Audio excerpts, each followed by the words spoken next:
Hey, it's Mike again. Let's talk about President Joe Biden's executive orders.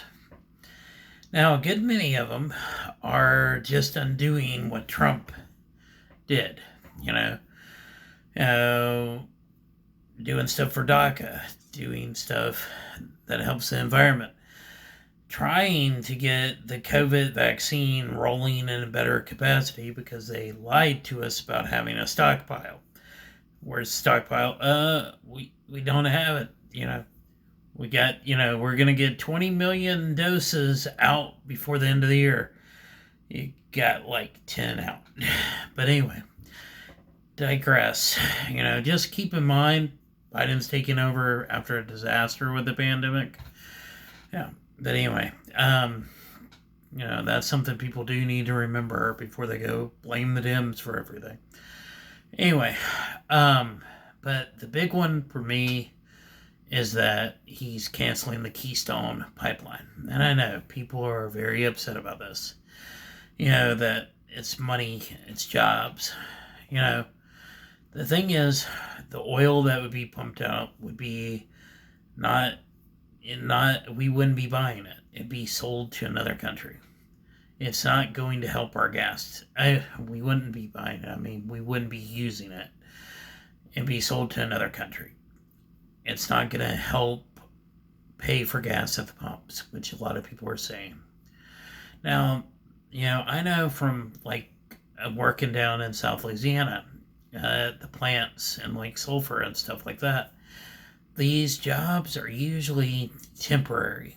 Usually they say something like, the news will say 5,000 temporary jobs and 100 permanent ones. And they can last from anywhere from 3 months to 6 years. Yeah, it's good money. But 6 years of really good money, then the rest of your life, I mean, it's not feasible unless you're really good with your money, which a lot of people aren't in general. But anyway, that's not the main thing of this Keystone Pipeline. People shouldn't have been counting on it to begin with as soon as Joe Biden won the election. Because this is a promise made, promise kept to Native American people in the Dakotas. DAPL and No Idol No More have been fighting this for years to stop this pipeline from happening. It still went on, and these were three major reasons. A, they were going on land that was theirs, the Lakota, the Standing Rock Sioux, actually, and others. And it's going through their territory, which they get the right to govern if we actually treated our sovereign reservations like sovereign lands, but we don't. Well, I'm going to do a video one day about that when I can try to explain it all, because it doesn't make sense. But anyway, but the reasons were it was going to go through sovereign land. There were grave sites that they were going to go through, which they did. And that it was going too close to water sources to their water source. Which if a pipeline, if oil spilled, it would infect their water. They wouldn't have good, clean water. And guess what? These people were right. Yeah. Go figure. People that have lived here thousands of years know what's right for their environment. Yeah. But anyway, and the protests were very volatile to the Native Americans. There's videos of being chased with dogs, hoses taken to them, beaten, and they have video showing that these people were peaceful. Just like in other protests, like Black Lives Matter protests, being peaceful and being beaten by law enforcement. So, anyway,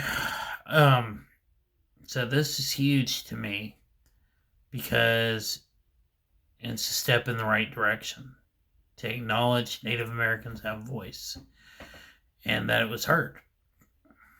you know.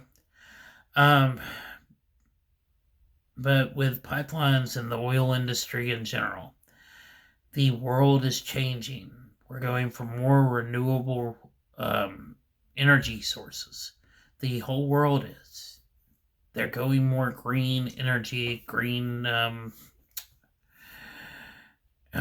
green, but more environmentally friendly avenues of industry. And the other thing, a lot of jobs, factory jobs, I mean, those are going to be taken away by robots. They already have in a lot of ways. I mean, there's going to be technicians and stuff. But the whole thing is, there are job possibilities and prospects with the new energy advances that are going on. There are. But people are so afraid of what they've lived on all this time going away. Now, the administration needs to make it more clear that there will be jobs, there will be training. I mean, there are people that make great money on oil fields. There's people that don't. There's people that make great money for a while and then get laid off. I've run into several people where I work that, because of Trump's deal with Saudi Arabia about oil, it messed them over. They got laid off from their good job. They've been there for years, but they got laid off because of that deal for the most part. So Biden's not destroying the industry. The industry is changing. For one, for two, people have been being laid off. So, I mean, we need to find new ways, new good paying jobs. I mean, in Louisiana, a good, nice paying job is hard to find.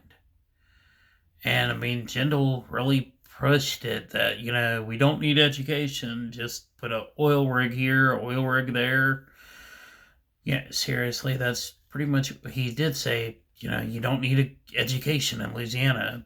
We can just use all this unused farmland and find oil. Oil isn't everywhere. Things dry up, unfortunately. Unfortunately for those workers and for the people making money off that. But we gotta understand, our world is changing. The Paris Climate Agreement is about the whole world changing in a new direction. And we're falling behind, which means economically we will fall behind. That's not something we want to be, is it?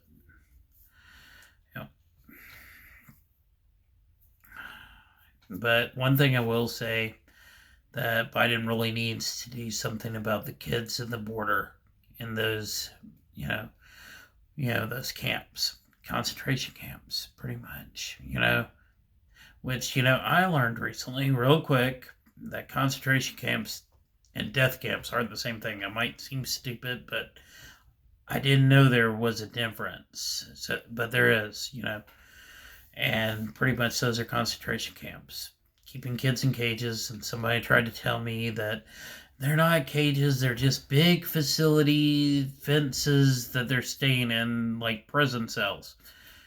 How does that make it sound better? How does that make it any better? It doesn't. But anyway, that's one thing that I've seen that he has not moved forward to do. He needs to. All right. Just thought.